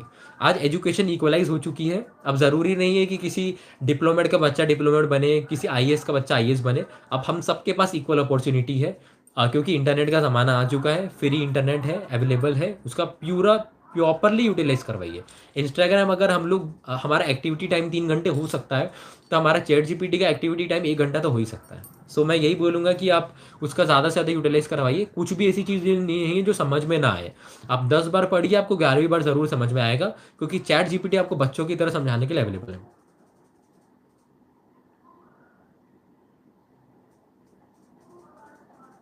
टॉपर्स कॉपीज को कैसे एनालाइज करें? टॉपर्स कॉपीज को आप बेस्ट उसमें से चीज़ें ढूंढिए। कुणाल रस्तोगी सर की कॉपी हो गई। फिर उसके बाद में जो है जो शक्ति दुबे मैम की एथिक्स की कॉपी हो गई, आप वो देखिए, उनकी एथिक्स की कॉपी वंडरफुल है। फिर उसके बाद में आप जो है बेसिकली जो और कॉपीज़ हैं, जैसे कि मेरी बैचमेट है Tania Singh, she is also chosen IFS, आप उनकी कॉपीज़ देखिए। फिर उसके बाद में जो है आप बेटर और भी कॉपीज़ देख सकते हैं। आदित्य श्रीवास्तव सर है, आप उनकी कॉपीज़ देखिए। आप जो है बेसिकली प्रदीप सिंह सर जो हैं, उनकी सोशोलॉजी की कॉपीज़ देखिए। एंड देन लाइक मेरा एक और बैचमेट है अक्षत बलदवा, तो आप उसकी कॉपीज़ देखिए कि उसने सोशोलॉजी में क्या लिखा है, कैसे लिखा है। तो ये सब चीज़ें आपकी बहुत हेल्प करेंगी। आप टॉपर्स कॉपीज़ में से क्या देख सकते हैं? आप उसमें देख सकते हैं कि इंट्रो में क्या कोई बहुत अच्छा पॉइंट लिख दिया इसने, क्या इसने कंक्लूजन में कोई बहुत अच्छा पॉइंट लिखा है, क्या इसका प्रेजेंटेशन बहुत अच्छा है। आप अनिमेश सर की कॉपी देखोगे तो उसमें कितने अच्छे से प्रेजेंटेशन किया हुआ है, कितनी ब्यूटीफुल राइटिंग है। And eight the same time अगर आप किसी और टॉपर की कॉपी देखो जिसमें राइटिंग एकदम घटिया है, तो आप उसमें फिर भी आप समझ सकते हो कि फिर भी उन्होंने थोड़ा गैप दे देकर लिखा, थोड़े अक्षर बड़े लिखे ताकि समझ में आ जाए सामने वाले को। तो अपनी कॉपी को प्रेजेंटेबल बनाएंगे। आप कुछ अच्छा सा डायग्राम लिख लीजिए, जैसे कि सत्यम गांधी सर की कॉपी से मैंने 2-3 डायग्राम फ्रीली लिए हुए थे। एंड सोशियोलॉजी की कोई मेरी कॉपी देखेगा तो वो उसमें से डायग्राम लिख सकता है। पर्सनली मेरी कॉपीज़ भी मैं अपलोड करने वाला हूँ टेलीग्राम पे, nikit.singh.official मेरा चैनल होगा टेलीग्राम पे भी और इंस्टाग्राम पे भी। तो आप वहाँ पे जो है मेरी कॉपीज़ या कोई भी डाउट्स हो तो आप पूछ सकते हैं। Once again, Nikit nikit.singh.official। तो आप वहाँ पे मेरी कॉपीज़ या जो भी डाउट्स हैं आप पूछ सकते हैं। नोट्स पढ़ना चाहिए या टेक्स्ट बुक? नोट्स आप पढ़ सकते हैं, जैसे कि आजकल शिविन सर के नोट्स आ गए, प्रतीक नायक सर के नोट्स आ गए, तो आप इन नोट्स को पढ़ सकते हैं। टेक्स्ट बुक पढ़ना ज़रूरी है लक्ष्मीकांत, क्योंकि आपको एक हॉलिस्टिक नॉलेज की ज़रूरत है। तो आप उन सब चीज़ों के लिए टेक्स्ट बुक पढ़ें। आप अपने हिसाब से देख सकते हैं, दोनों में से कुछ भी सफिशिएंट है। बस पढ़ना हमें एक ही चीज़ है, एक चीज़ को 10 बार पढ़नी है, भले से हम कहीं से भी पढ़ें, इट्स सफिशिएंट। एनसीईआरटी न्यू पढ़ें या ओल्ड? न्यू एनसीईआरटी बहुत क्रिएटिव है। ओल्ड एनसीईआरटी का ज़माना थोड़ा सा जा चुका है, I am going to be brutally honest. And even new NCERT के जो कॉन्सेप्ट्स हैं वो सब के सब प्रतीक नायक सर की बुक में हैं। तो जो जितने भी कंसेप्ट हैं वो मृणाल सर ने इकोनॉमिक्स के एनसीईआरटी के जो हैं वो ऑलरेडी अपने नोट्स में डाल दिया है। तो एनसीईआरटी पढ़ने की मुझे नहीं लगता ऐसी कोई ज़रूरत है। अगर आप बेसिक से भी चालू कर रहे हैं तो वो सफिशिएंट होगा। तो मैं ये सजेस्ट कर सकता हूँ कि आप रेफरेंस डायरेक्टली पढ़ें। अब आगे आपके ऊपर, आपको क्या पढ़ना है, बट एक ही चीज़ पढ़ें आप जो भी पढ़ रहे हैं। करंट अफेयर्स की तैयारी कैसे करें? सी, न्यूज़पेपर आप 15 मिनट डेली पढ़ सकते हैं। बस उसको ग्लैंस कीजिए कि उसमें क्या क्या खबरें चल रही हैं आज। मुझे जो है मुझे जो है वो सऊदी अरेबिया का और जो यूएई का कॉन्फ्लिक्ट जो था वो इतना इंटरेस्टिंग लगता था कि मैं डेली एक छोटे से कॉर्नर में इतनी सी न्यूज़ दी रहती थी, मैं डेली उसको पढ़ता था कि आज क्या चल रहा है। तो वो मेरा टाइम पास हो जाता था उससे। एंड वो इंडिया के लिए इंपॉर्टेंट था, so I used to read that. Just 1 second.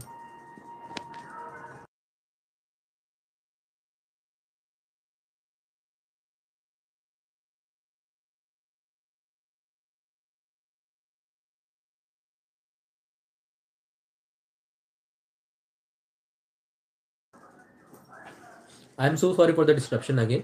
तो हम बात कर रहे थे कि करंट अफेयर्स की तैयारी। तो करंट अफेयर में आप न्यूज़पेपर सिर्फ 15 मिनट पढ़िए, उससे कोई नोट्स नहीं बनाना है। हम इतने विद्वान नहीं कि हम न्यूज़पेपर से पूरे न्यूज़पेपर के नोट्स बना लें। आप प्रीफर कीजिए कि आप मैगजीन पढ़ रहे हैं। मैगजीन क्यों पढ़ें? पहली चीज़ तो ये कि उसमें सिर्फ द हिंदू का ही नहीं, इंडियन एक्सप्रेस का ही नहीं, और भी जो चीज़ें हैं वो सबका उसमें मटेरियल आपको मिल जाएगा। दूसरी चीज़, वो महीने का, पूरे महीने का साथ में आएगा। तो आपको डेली आपको एक टाइम डिवोट नहीं करना पड़ेगा करंट अफेयर्स के लिए। आप महीने के एंड में 2-3 दिन में आप उसको कंप्लीट लगातार कर सकते हैं। एंड तीसरी चीज़, वो एग्जाम के पर्सपेक्टिव से बनी रहती है, वो एक नॉर्मल सिटीजन के पर्सपेक्टिव से नहीं बनी है। तो आप उसमें देखिए कि आपको क्या लग रहा है। मैगजीन कौन सी पढ़नी चाहिए? आप कोई सी भी मैगजीन पढ़िए। मैं खुद वजीर अहमद रवि की रिसाइटल्स पढ़ता था, क्योंकि उसमें से क्वेश्चन बैठते तो हैं। लाइक मैंने देखा है 2-3 क्वेश्चन हर साल बैठ जाते हैं जो बहुत ही ज़्यादा स्पेसिफिक से रहते हैं, वो भी बैठ जाते हैं। तो मैं वो रिसाइटल्स पढ़ता था।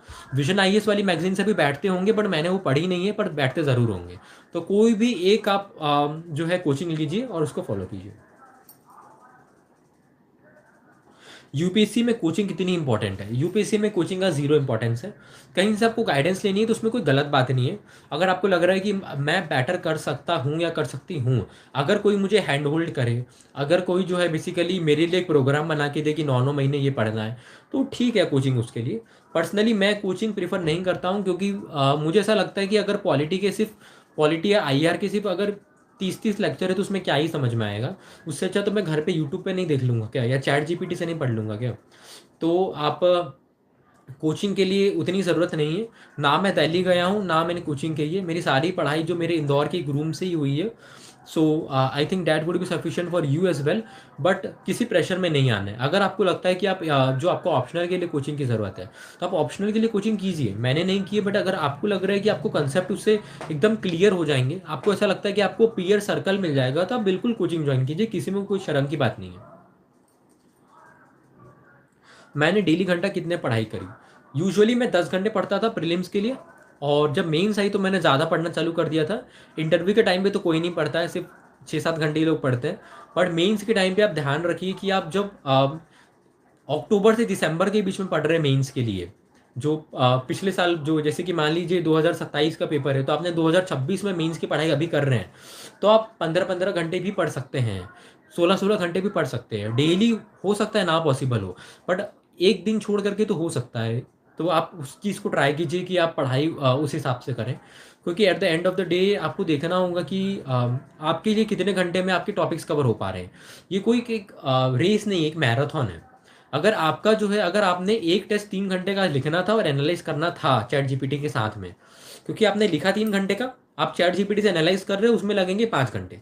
तो 8 घंटे आपको जो है एक टेस्ट अगर करना है, तो आप या तो आप 2 दिन में उसको करो, या तो आप अगर एक दिन में हो पा रहा है तो एक दिन में करो। पर ऐसा सोच के मत चलो कि 8 घंटे पढ़ाई करनी है, क्योंकि फिर वो पार्किंसंस रूल यही है कि आप आप उसको टाइम काटते जाओगे, आप वर्क को ज़बरदस्ती बढ़ाते जाओगे। सो आप अपने टास्क रखिए और उसके हिसाब से चलिए। यूपीएससी की तैयारी आप ऑनलाइन ऑफलाइन दोनों कर सकते हैं।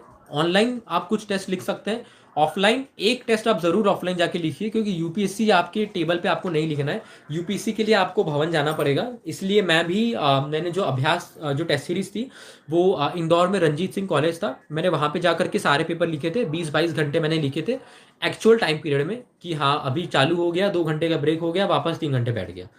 इस तरीके से मेरी पढ़ाई होती थी, इस तरीके से मैं टेस्ट सीरीज देता था। मैंने 60 टेस्ट सीरीज लिखी हुई है, पर कम से कम उसमें से मैंने 7 या 10 तो मैंने सेंटर पे जाके लिखी है। सारी चीज़ें जो है 50 भले से मैंने घर पे लिखी हो, पर 10 मैंने सेंटर पे लिखी है। एंड मैं वही स्ट्रेटजी मैं आपको भी रिकमेंड करूँगा।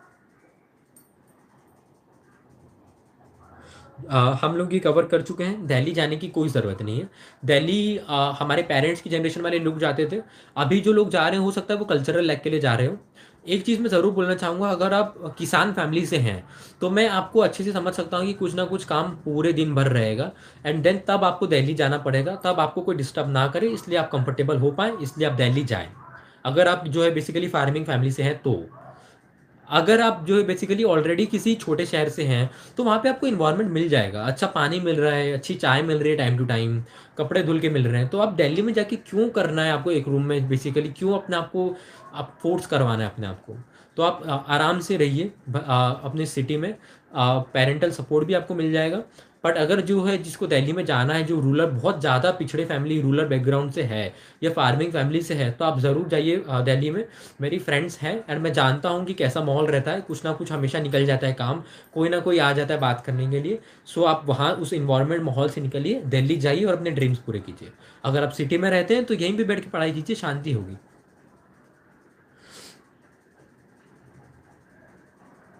प्लान भी रखना चाहिए या नहीं? अगर 2 अटेम्प्ट हो चुके हैं तो प्लान भी ज़रूर रखिए। पर्सनली मैंने इस बार बीपीएससी का फॉर्म डाला था, एसएससी का फॉर्म डाला था।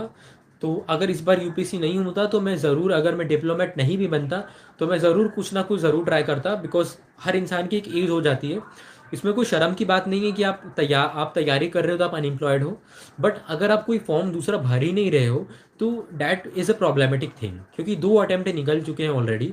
3 अटेम्प्ट भी चलो एक पल के लिए मान लिया, बट अगर आप उससे ज़्यादा बैठे हुए हो तो आपको कहीं ना कहीं आपको मानना पड़ेगा कि यूपीएससी में कहीं ना हो सकता है कि आपका सब कुछ जो है, सारे एफर्ट्स देने के बाद भी सिलेक्शन ना हो।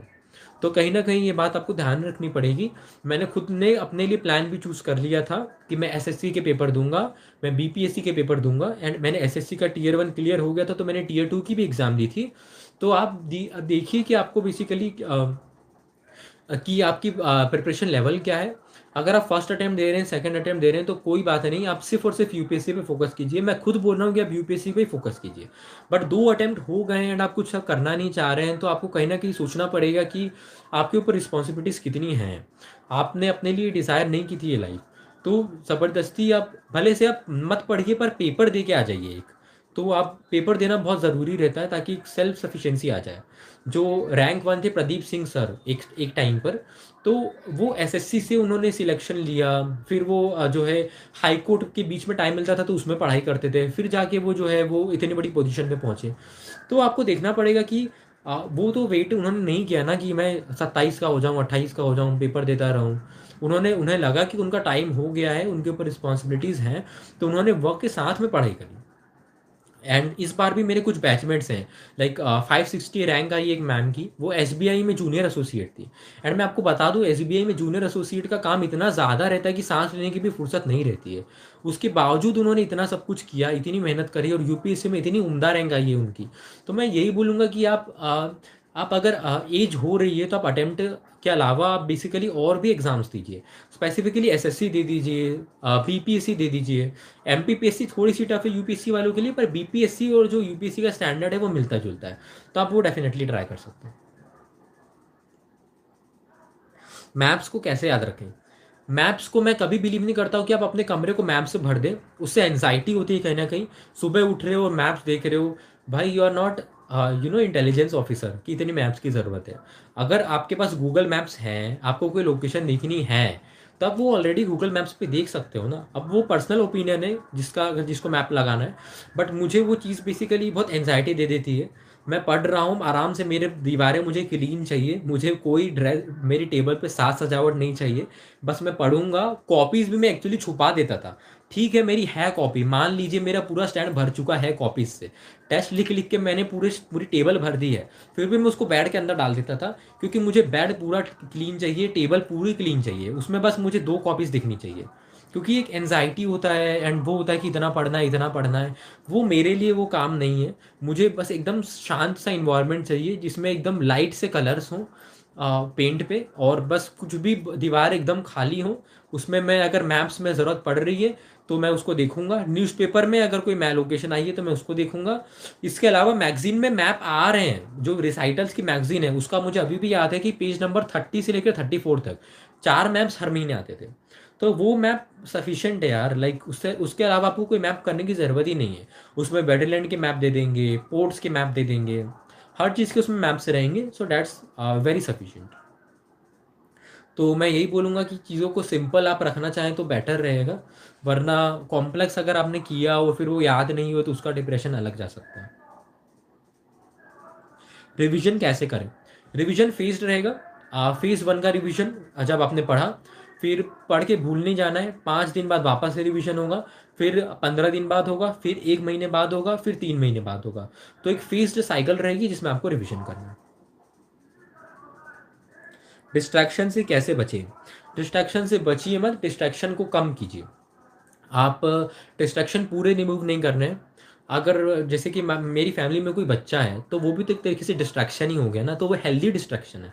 अगर मैं 3 घंटे पेपर लिख के गया हूँ और मैं उसके पास, अगर मेरे किसी बेसिकली मदर के पास गया हूँ या किसी बच्चे के पास गया हूँ जो मेरी फैमिली में है, तो वो बहुत अच्छा, आपको बहुत अच्छा फील कराएगा कि आपने 3 घंटे पेपर लिखा है।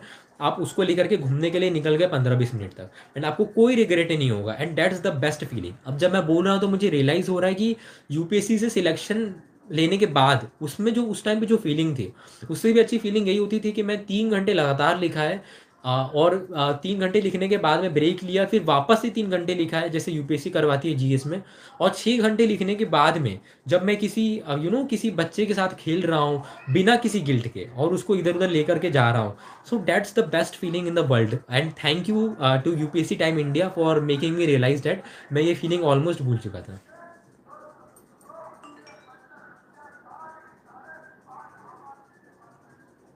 नाउ पढ़ाई में मन कैसे लगाएं?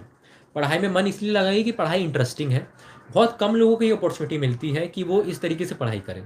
हमारे आसपास में देखिए कितने लोगों को कितनी सारी रिस्पॉन्सिबिलिटीज़ रहती है, वर्कलोड रहता है, सब कुछ करना रहता है, बट उसके बावजूद वो पढ़ाई करते हैं। और हमारे पास सारी फैसिलिटीज़ हैं, कहीं ना कहीं हमारे पेरेंट्स ने मुहैया करवाई है, फिर भी आप नहीं पढ़ना चाह रहे तो मैं क्या बोल सकता हूँ। लाइक मैं गिल्ट में नहीं डाल रहा हूँ, बट पढ़ना पढ़ना क्यों नहीं पढ़ना है? लाइक पढ़ना तो इंटरेस्टिंग चीज़ है ना। लाइक मेरा एक दोस्त है आईआईटी गोवा का, अमेजिंग पर्सन, हर्षवर्धन गुप्ता। सो वो जो है बेसिकली वो चीज़ों के बारे में पढ़ना चाहता है। वो इतनी अच्छी जॉब पर है, वो टोक्यो में जॉब कर रहा है, उसके बावजूद वो एस जयशंकर सर की बुक्स पढ़ना चाहता है। डिप्लोमेसी में लाइफ कैसी होती है वो ये सब पढ़ना चाहता है। वो पॉलिटिकल सिस्टम्स पढ़ना चाहता है। एंड हमको तो वो मिली मिलाई अपॉर्चुनिटी मिल रही है ना कि हम इकोनॉमिक सिस्टम कैसे काम करता है हम वो देखें। जो बेसिकली जोग्राफी इंडिया की क्या है, इंडिया का जो है बेसिकली सॉफ्ट पावर कैसी है, जो है ग्रीनलैंड में क्या चल रहा है, हम लोग को तो वो अपॉर्चुनिटी मिल रही है ना, तो उसको क्यों मिस करें? ये तो इंटरेस्टिंग चीज़ है, बोरिंग चीज़ तो हमको पढ़नी ही नहीं है। So have faith in your self, मैं यही बोलूँगा। एंड अब हम लाइव सेशन चालू कर सकते हैं। या आपकी भी अगर पहले, आई एम सो सॉरी, अगर लाइव में किसी ने कुछ पूछा होगा तो मैं उसके सारे आंसर्स अब दे देता हूँ पिछली वाली चैट्स पढ़ करके।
First of all thank you Kunal, thank you everyone for joining this channel.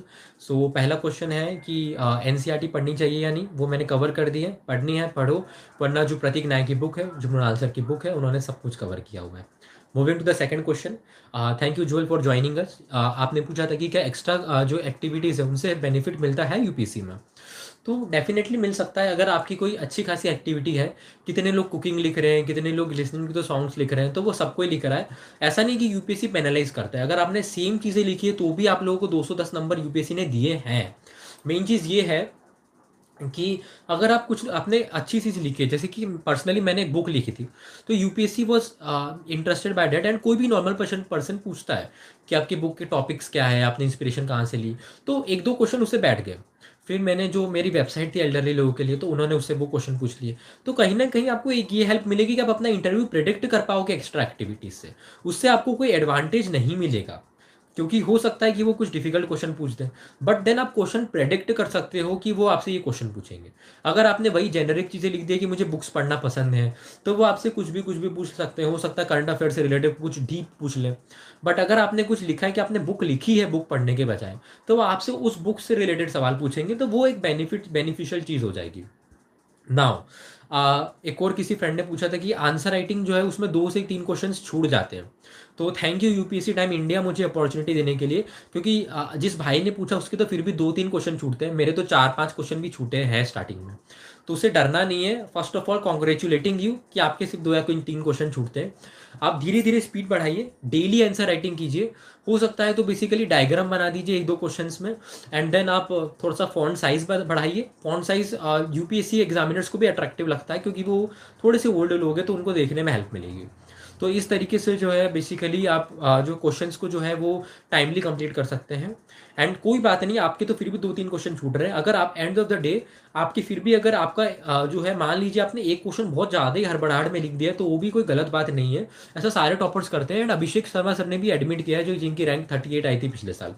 So that's not an issue and all, but आप ज़्यादा से ज़्यादा प्रैक्टिस कीजिए कि आप 3 घंटे में कंप्लीट कर पाएँ। So that would be my advice to all of you. आप बस पेन पकड़िए, डेली लिखिए, and sky is the limit. हो सकता है आपका पेपर 2.5 घंटे में कंप्लीट हो जाए, क्योंकि मेरा आखिरी आखिरी में पेपर 2.5 घंटे में भी कंप्लीट हो जाता था। So that would come with practice.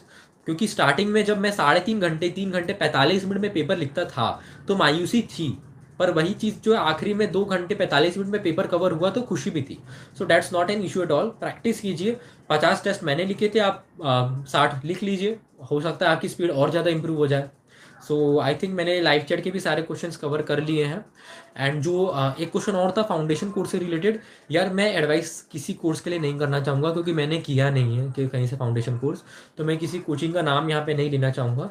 But मैं एक चीज़ ज़रूर बोलूँगा कि आई थिंक सबकी equal he type of content है। आप फाउंडेशन कोर्स ज्वाइन कर रहे हो तो आप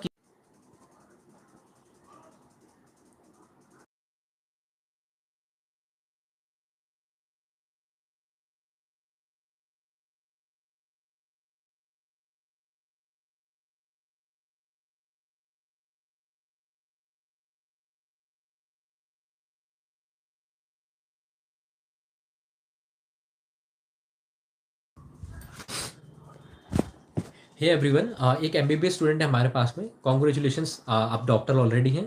एंड आपने आपकी दुविधा ये है कि क्या मेडिकल साइंस ऑप्शनल लेना चाहिए।